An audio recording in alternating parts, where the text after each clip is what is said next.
विरचितं मंगलम भगवान वीरो मंगलम गौतमोगणि मंगलम कुंद कुंदारि उदयितधर्मस्तु मंगलम सर्वमंगलमांगल्यं सर्वकल्याणकारकं प्रदानं सर्वधर्माणां विजयिनं जयतु शासनं पंचपरमेश्वरी भगवान मोक्षमार्गस्य नेतारं वेतारं कर्मोपदां ज्ञातारं विश्वस्तानं वन्दे त्रिगुणलब्धये पंचपरमेश्वरी भगवान की जय।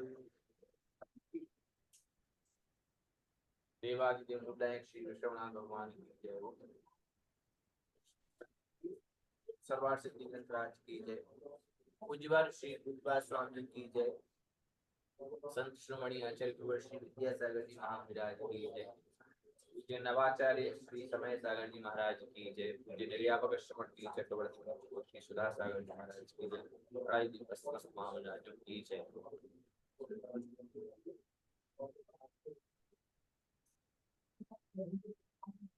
देखिए, कल तक की कक्षा में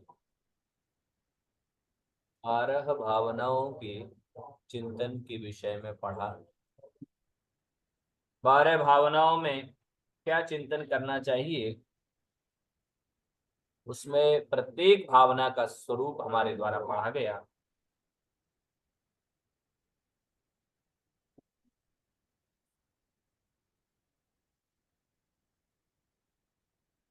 आइए अब हम परिचयों के विषय में पढ़ते हैं। परिचय क्या है?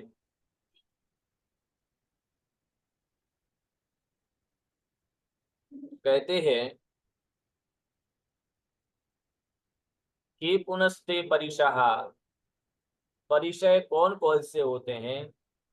किमर्थम वाते सह्यन्ते, और क्यों उनको सहा जाता है? इति इदमाह, इसके लिए कहते हैं मार्गाच्यवन निर्जरार्थम परिषोडव्याः परिशः। मार्गाच्यवन निर्जरार्थम परिषोडव्याः परिशः। मार्गाच्यवना च्यवन निर्जरार्थम, मार्ग से अच्यवन अर्थात संबर के मार्ग से च्यवन न हो, अर्थात दूर न हो, छूटे नहीं। संबर का मार्ग छूटे नहीं, और निर्जरार्थम निर्जरा के लिए, अर्थात संबर का मार्ग च्युत न हो, मुझसे छूटे नहीं, और निर्जरार्थम निर्जरा के लिए, कर्मों की निर्जरा के लिए, परिशोडव्याः परिशहों को सहन करना चाहिए। संवरस्य प्रकृतत्वात् तेन मार्गो विशिष्यते। यहाँ पर संवरस्य प्रकृतत्वात् अर्थात संवर प्रकृत है, बात संवर की चल रही है, इसलिए तेन मार्गो विशिष्यते, उस मार्ग की विशिष्टता हो जाती है, अर्थात उस मार्ग से च्युत नहीं होना, ऐसा अर्थ निकलता है। तो संवर मार्ग इति ऐसा निकलता है। तद अच्यवनार्थम, उससे च्यवन नहीं होने के लिए, उससे दूर नहीं होने के लिए, और निर्जरार्थंच, और निर्जरा करने के लिए, परिषोडव्याः परिशः परिशहों को सहन करना चाहिए। शुत्पिपासादि सहनम कुर्वन्तः जिनोपदिष्टान् मार्गात् अप्रच्यवन्मानाः तन्मार्ग परिक्रमण परिचयेन कर्मागमद्वारं संवृण्वन्तः औपक्रमिकं कर्मफलम् अनुभवन्तः क्रमेण निर्जीर्ण कर्माणो मोक्षम आप्नुवन्ति।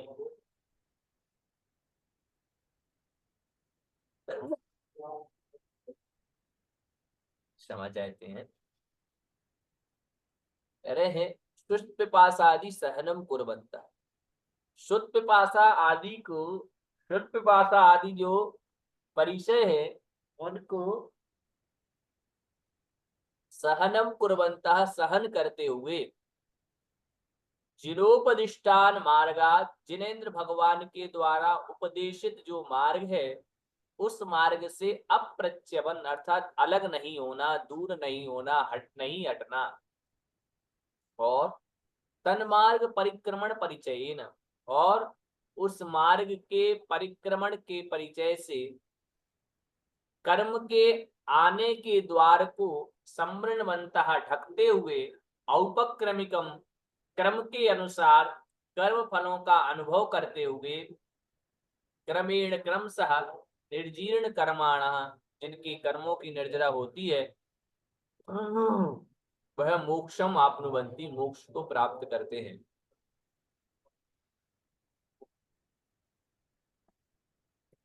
औपक्रमिक का अर्थ हुआ क्रम से, उपक्रम से, क्रम से कर्मों फल की निर्जरा करते हुए।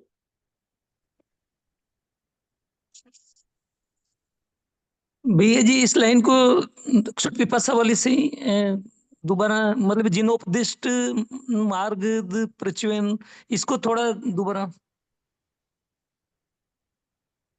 शुद्ध पिपासा आदि सहनम कुर्वन्तः, शुद्ध पिपासा आदि को सहन करते हुए, जिनोपदिष्टान मार्गात जिनेन्द्र भगवान के द्वारा जो उपदिष्ट है मार्ग, जो जिनेन्द्र भगवान ने मार्ग बताया है, उस मार्ग से अप्रच्यवन अर्थात मार्गात फिर निकला अप्रच्यवन अर्थात उससे नहीं छूट करके, अर्थात उसी में बने रहना, जिन्हें भगवान के द्वारा जो उपदिष्ट मार्ग था उसी मार्ग पर चलते हुए, मार्ग परिक्रमण परिचयेन मार्ग के परिक्रम का परिचय, अर्थात यह क्या अर्थ दिया मार्ग के परिक्रम का अर्थ, मार्ग के परिक्रम से लिया इन्होंने निरंतर, निरंतर अभ्यास करते हुए, निरंतर अभ्यास रूप परिचय के द्वारा कर्मों के आने के द्वार को ढकते हुए, और जो कर्म बचे हुए हैं उन कर्मों को औपक्रमिकम अर्थात उपक्रम से क्रम के अनुसार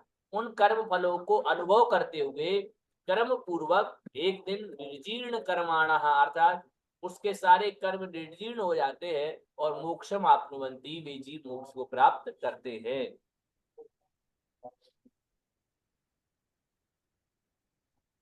तत्स्वरूप संख्या संप्रति संप्रति प्रति प्रतिपत्त्यर्थम आह, उसकी स्वरूप अर्थात उन परिसरों का स्वरूप, उनकी संख्या की संप्रति पत्यर्थम अर्थात जानकारी के लिए आह कहते हैं। शुद्ध पिपासा शीतोष्ण दंश मशक नाग्न्या रति स्त्री चर्या निषद्या शय्या क्रोशवद याचना लाभ रोग तृण स्पर्शमल सत्कार पुरस्कार प्रज्ञा ज्ञान दर्शनादि। शुद्ध पिपासा शीतोष्ण दंश मशक नाग्न्या रति स्त्री शुद्ध पिपासा शीतोष्ण दंश मशक नाग्न्या रति स्त्री चर्या निषद्या शय्या क्रोशवद याचना लाभ रोग तृण स्पर्शमल सत्कार पुरस्कार प्रज्ञा ज्ञान दर्शनानि। सारे परिसरों की चर्चा करते हैं इसमें कि शुदादयः वेदना विशेषाः द्वाविंशति, शुदा आदि जो वेदना विशेष है वह द्वाविंशति अर्थात 22 है। शुद्ध, पिपासा, शीत, उष्ण, दंशमशक, नाग्न्य, आरती, स्त्री, चर्या, निषद्या, शय्या, क्रोश, वध, याचना, लाभ, रोग, तृण, स्पर्श, मल, सत्कार पुरस्कार, प्रज्ञा, अज्ञान, अज्ञान और आदर्शन, है ना। इस प्रकार से ये 22 परिचय यहाँ पर होंगे। और शुदा आदि कि वेदना विशेष का ना जो वेदना विशेष है वह 22 प्रकार की होती है। एतेषां सहनम मोक्षार्थिना कर्तव्यम, और एतेषां सहनम, इन 22 परिश्रमों का सहन करना, ये मोक्षार्थिना कर्तव्यम, मोक्षार्थी के द्वारा करने योग्य कार्य है, अर्थात उनको इस सब का सहन करना चाहिए, इन परिश्रमों का। तद्यथा, वो उसको प्रत्येक को अब खुलासा करते हुए इसमें कहते हैं, भिक्षो निर्वद्याहार गवेषिण तद अलाभे ईशल्लाभे च अनिवृत्त वेदनस्य अकाले आदेशे च भिक्षां प्रति निर्वृत्तेच्छस्य आवश्यक परिहानिं मनागपि असहमानस्य स्वाध्याय ध्यान भावना परस्य जय बहुकृत। जयंत। हाँ बोलिए। स्वकृत परकृतान अनशनावमौदर्यस्य नीरसाहारस्य संतप्त भ्राष्ट्रपतित जल बिंदु कतिपयत वत् सहसा परिशुष्कपानस्य उदीर्ण शुद्ध वेदनस्यापि सतो भिक्षा अलाभात अलाभम अधिक गुणम मन्यमानस्य शुद्ध बाधाम प्रत्यचिंतनम शुद्ध विजयः। कहते हैं कि भिक्षु अर्थात भिक्षु को, भिक्षु जो है वो निरवध्य आहार गवेषिण, निरवध्य अर्थात दोषों से रहित, निरवध्य अर्थात अवध्य मतलब दोष, निरवध्य अर्थात दोषों से रहित। जो भिक्षु है वो निर्वध्य आहार, बिना किसी दोषपूर्ण आहार का गवेषी होता है, ढूंढने वाला होता है। अर्थात वह ऐसे आहार को ढूंढता है जिस आहार में कोई भी जो आहार पूर्णतः निर्दोष हो, ऐसे आहार को वह गवेषणा अर्थात शोधता है, शोध करता है। और तद अलाभे, और ऐसी उस भिक्षा के अलाव होने पर, यदि जिसके लिए वह शोध कर रहा है निर्दोष आहार के लिए, वह अगर नहीं मिलता है,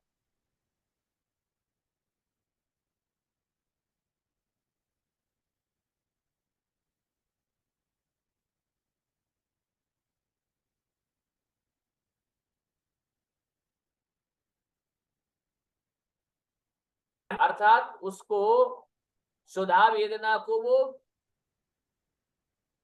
विवृत अर्थात प्रवृत्त नहीं होता, अर्थात सुधा वेदना को मतलब उसको सुधा की वेदना नहीं होती। और अकाले आदेशे, अकाल में अर्थात समय है प्रातः काल का, सूर्योदय के 48 मिनट बाद, तो व्रती के लिए कहा गया है।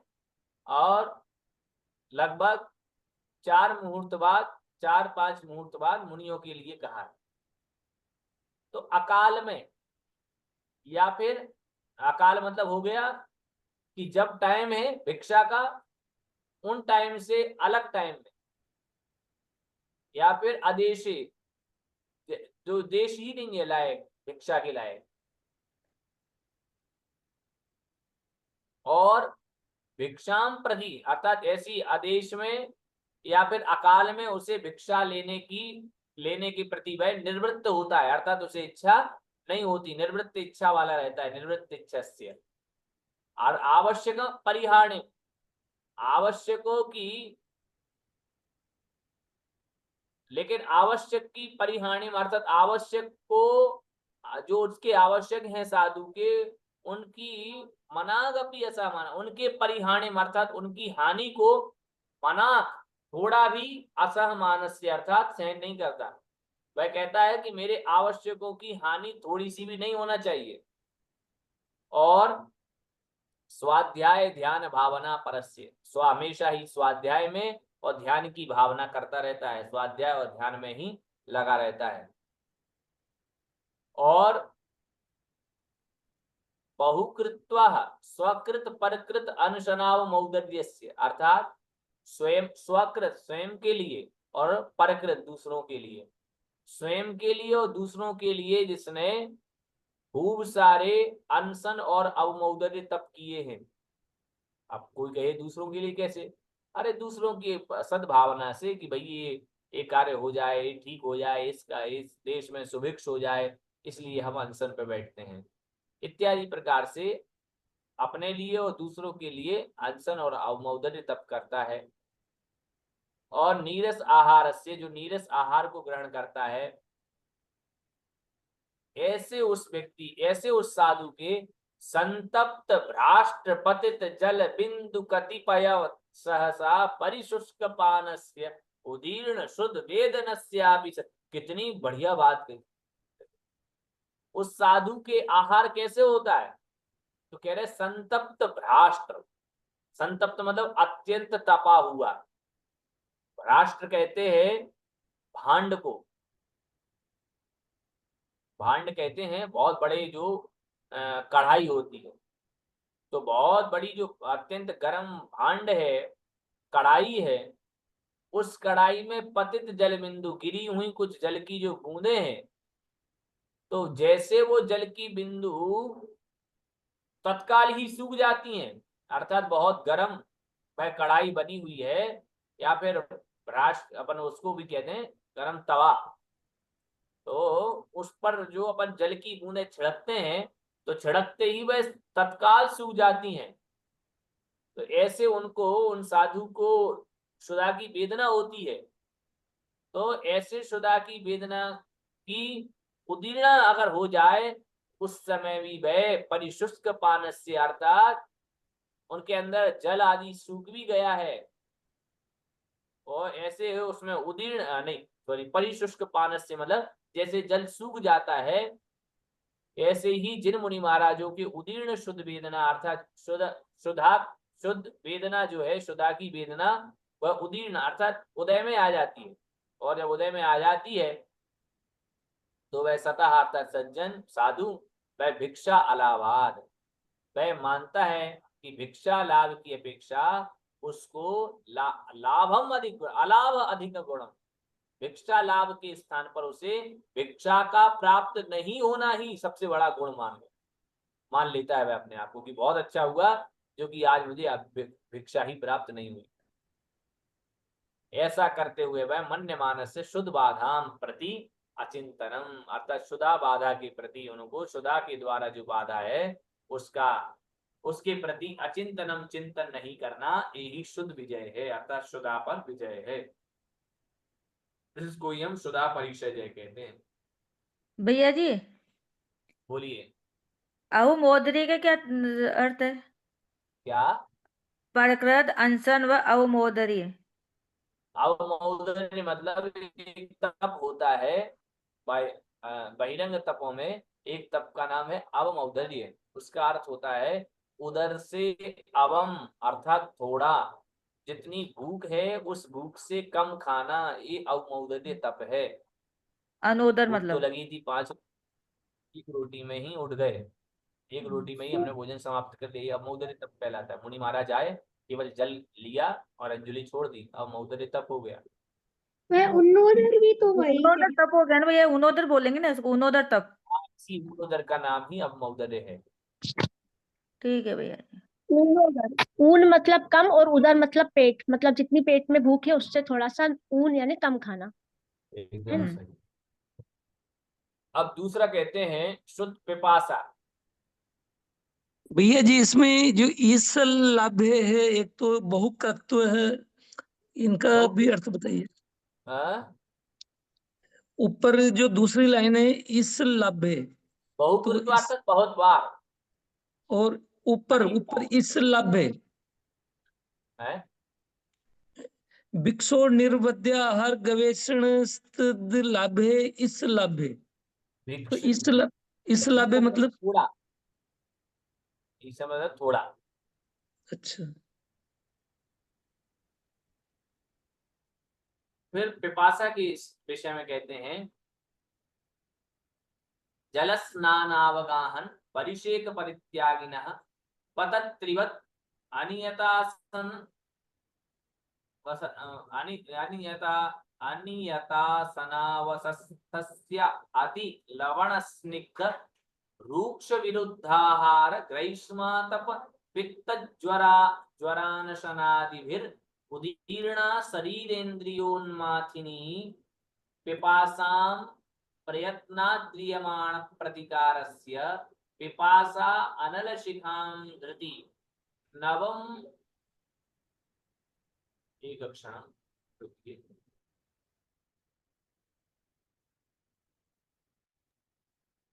नवम उद्गट्ट उद्गट्ट पूरित शीतल सुगंधि समाधिवारिणा।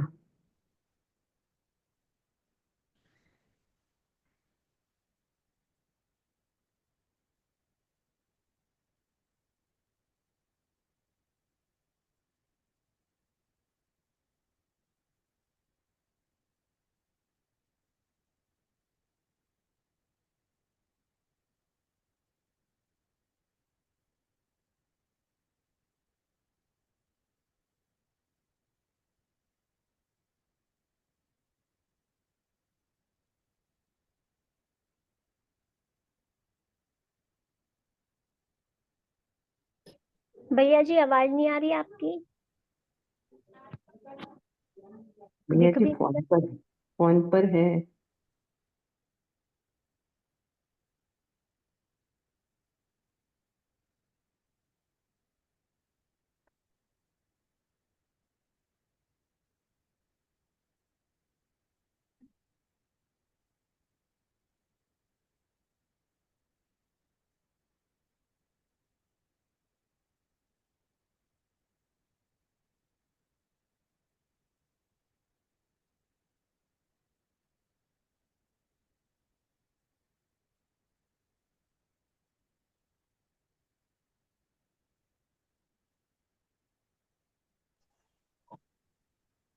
ये 18वां भी आज पढ़ा है क्या दीदी?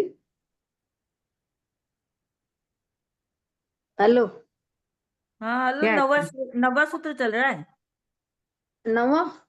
हाँ अच्छा नवा तो ये 8वां आज ही पढ़ा है क्या? मैं थोड़ा देर से हो आठवां गई थी। कल बताया था कल। कल बताया था ना।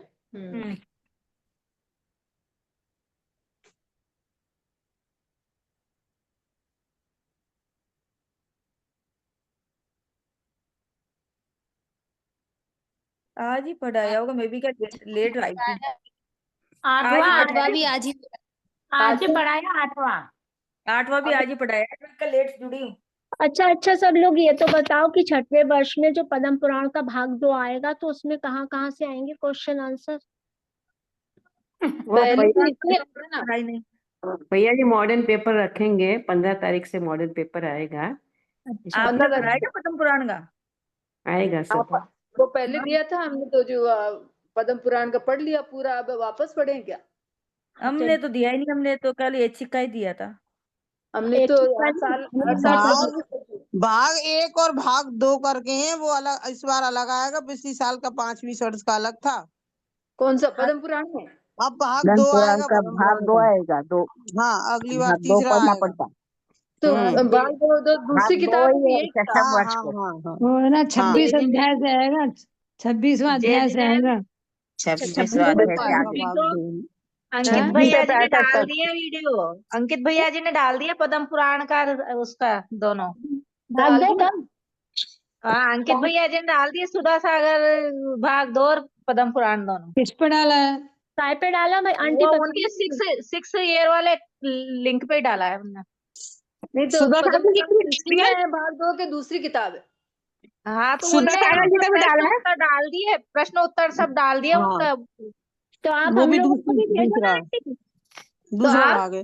आप हम इसमें लोग भेजो ना फिर क्या होगा हमारे भी आ जाए।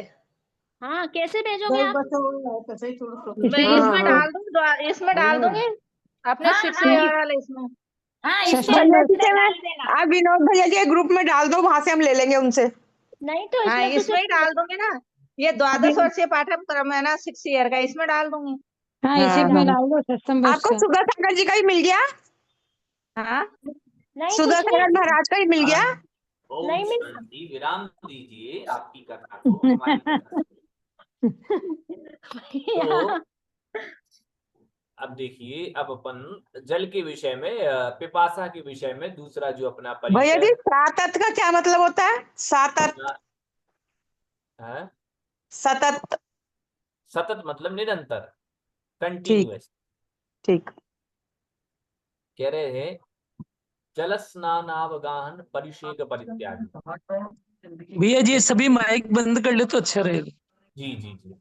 जिसने जल के स्नान करने का परित्याग कर रखा है, तो कह रहे हैं जल के स्नान में अवगाहन करने का परिषेक है, अथवा अभिषेक का अवगाहन करने का या अभिषेक करने का जो त्यागी है। और साथ में ही परिषेक का भी अर्थ सिंचन करने का भी त्याग है, अर्थात किंचे लगाने का, शुद्धि करने का भी त्याग है जिसके। शुद्धि से तात्पर्य सुबह से जो आहारचर्या आदि के निकलते हैं वह तो आगम में वर्णित है, लेकिन स्वयं की शुद्धि के लिए अपने शरीर को इस प्रकार से करने, इसका कोई उल्लेख नहीं है। पतत्री, पतत्री कहते हैं पक्षी को, तो पतत्रीवत अर्थात पक्षियों के ही समान अनियत आसन और अनियत आवास, यहाँ थोड़ा सा गलत लिख दिया है, आवास लिख दिया है, ठीक करना चाहिए, आवास करना चाहिए। कि पक्षी की तरह ही जिसका आसन और आवास क्या है, अस्थस्य अर्थात स्थित नहीं है, नियत नहीं है। और जो अति लवण, अत्यधिक खारा, अस्निग्ध, अति स्निग्ध और रूक्ष, अति रूक्ष, अत्यंत रूखा या अत्यंत घी वाला या अत्यंत खारा या फिर विरुद्ध आहार, प्रकृति के विरुद्ध आहार, ग्रीष्मातप, ग्रीष्मकालीन में आतप धूप में, पित्तज्वर और अनशन आदि भी उदीर्णा, अनशन आदि के कारण जो उत्पन्न हुई है, तथा क्या शरीर इंद्रिय उन्माथिनी अर्थात शरीर और इंद्रियों को उन्मत्त करने वाली, शरीर में और इंद्रिय में पीड़ा पहुंचाने वाली, शरीर और इंद्रियों को पीड़ा पहुंचाने वाली कब, ग्रीष्मकालीन अर्थात गर्मियों में होने वाली कड़क धूप, पित्त ज्वर उठ जाए और अनशन,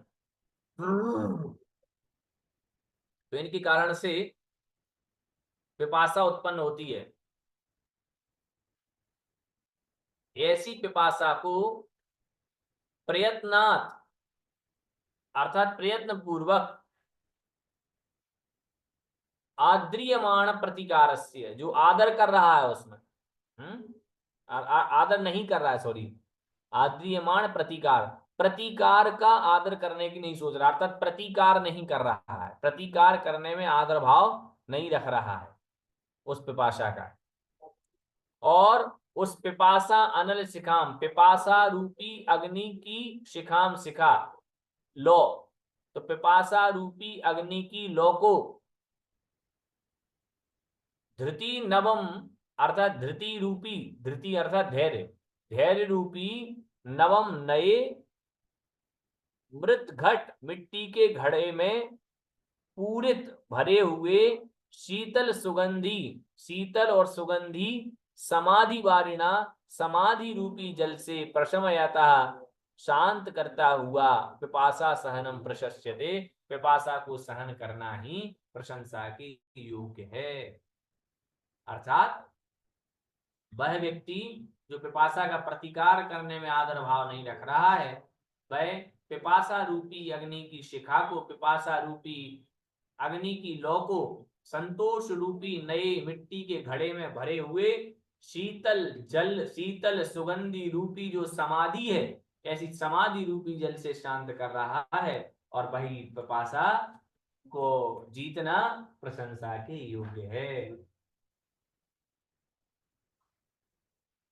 शुद्ध पिपासा। समाधि से क्या लेंगे? समाधि रूपी अर्थात समता रूपी परिणामों से। जी जी।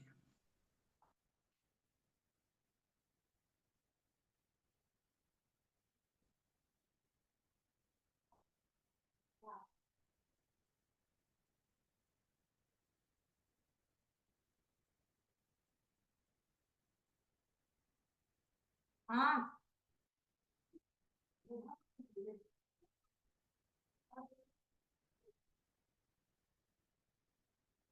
फिर कह रहे हैं परित्यक्त प्रच्छादनस्य पक्षिवत् अनवधारिता लयस्य वृक्ष मूल पथि शिलातलादिषु हिमानी पतन शीतलानिल संपाते तत्प्रतिकार प्राप्तिं प्रति निर्वृत्तेच्छस्य पूर्वानुभूत शीत प्रतिकार हेतु वस्तुनाम अस्मरतो ज्ञान भावना गर्भागारे वसतः शीत वेदना सहनम परिकीर्त्यते। कह रहे हैं परित्यक्त प्रच्छादन। तीसरा कहते हैं शुद्ध पिपासा शीत। तो कह रहे हैं परित्यक्त प्रच्छादन, प्रच्छादन कहते हैं चादर। तो चादर को जिसने त्याग दिया है अथवा कोई भी कपड़ा जिससे कि प्रच्छादन किया जा सकता है उसको त्याग। पक्षीवत अनवधारित आलयस्य, पक्षियों के समान ही जिसने अपने आलय रुकने के स्थान को निश्चित नहीं किया है। वृक्ष के मूल पर अर्थात वृक्ष के नीचे, पथी चौराहे और शिलातल आदिशु शिलातल आदि पर अथवा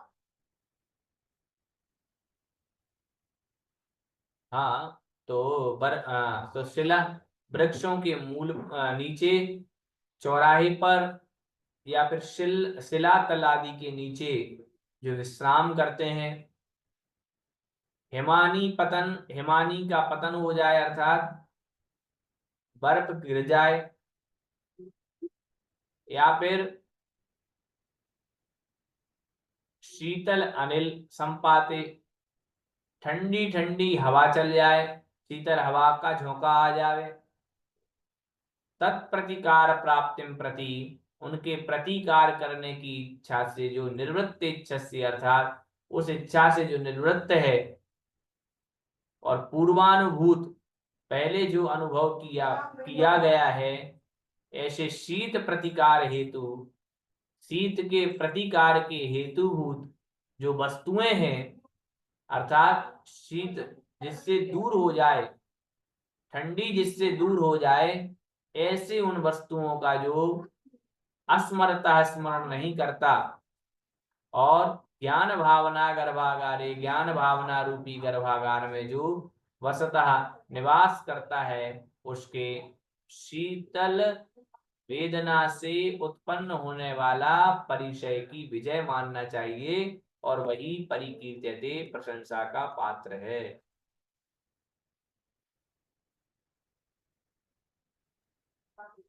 ये जी अभी ये पिपासा वाले में आप बता रहे थे ना कि ये मिसप्रिंट है।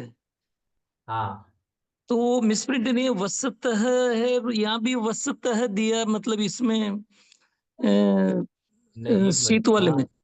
हाँ एक मिनट भैया जी हिंदी वो में आवास सही लिखा है हुआ वो। है, आसन और आवास नियत नहीं है।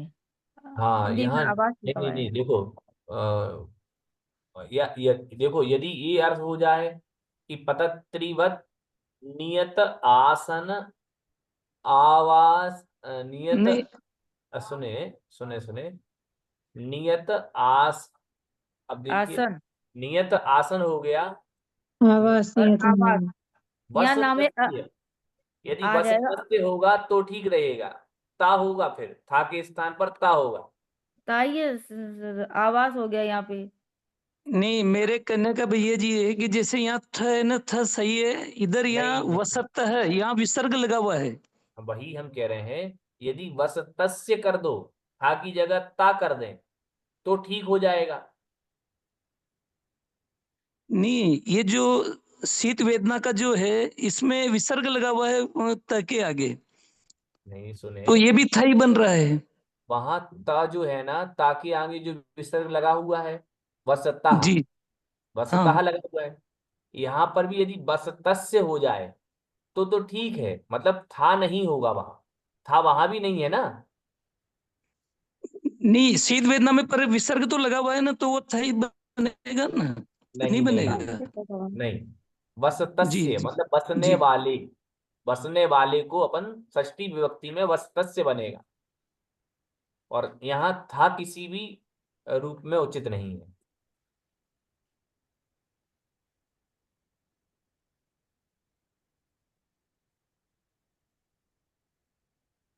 इसलिए यहाँ पर था के स्थान पर अगर ता आ जावे, और अगर ता लिखा हो कहीं, तो फिर इसमें कोई चेंज नहीं करना, एकदम सही है। फिर आपकी पुस्तकों में ता लिखा है या था लिखा है? ता ता ता त लिखा से है? तलवार वाला। हाँ, यदि ता लिखा है प्रथम वर्ग, ता वर्ग का प्रथम अक्षर लिखा है तो सही है। हाँ नहीं वही नहीं, हमारे में कर, था थई लिखा हुआ है भैया जी, थई। था लिखा है था। यदि इसमें था कौन सी लिखा वाली है में? तो था के स्थान पर ता आना चाहिए। अच्छा बस था। हाँ, पहले अक्षर का तीसरा अक्षर हो गया होगा कुछ व्याकरण नहीं में। नहीं नहीं, कहाँ कहाँ से हो जाएगा पहले अक्षर का तीसरा अक्षर? कभी कभी ये विसर्ग संधि वंधि में हो जाता है ना, आप ताकत था। अब वहां विसर्ग संधि में वसत से पहली बात तो रूप बनेगा, वहां वसत शब्द का, वसत शब्द के रूप चलाएंगे, और वसत शब्द के बसती रूप बसते चला बसंती। करके फिर उसके षष्ठी में वसतस्य बनेगा। हम्म। तो वसतस्य रूप ही बनेगा, वसतस्य हाँ कहीं पर नहीं बनेगा। तो गलत छपा हुआ। हाँ, क्योंकि आज शिरो वेदना है इसलिए हम यहीं तक रखेंगे, फिर अच्छा अच्छा। आगे की कक्षा में होगा। वैसे भैया जी हिंदी में ही आएगा ना प्रश्न उत्तर, तो ये हिंदी का ही बिल्कुल, आएगा, संस्कृत का थोड़ी आएगा। स्मृति हिंदी में आएगी, आपको भी हिंदी में लिखना है, आपको अपनी भाषा में लिखना है, इस भाषा का ख्याल मत करो। हाँ इस, हाँ, ये तो अपनी कठिन भाषा में भाषा है। लिखो, आपको क्या समझ में आया वो लिखो। ठीक है बिल्कुल भैया। बिल्कुल।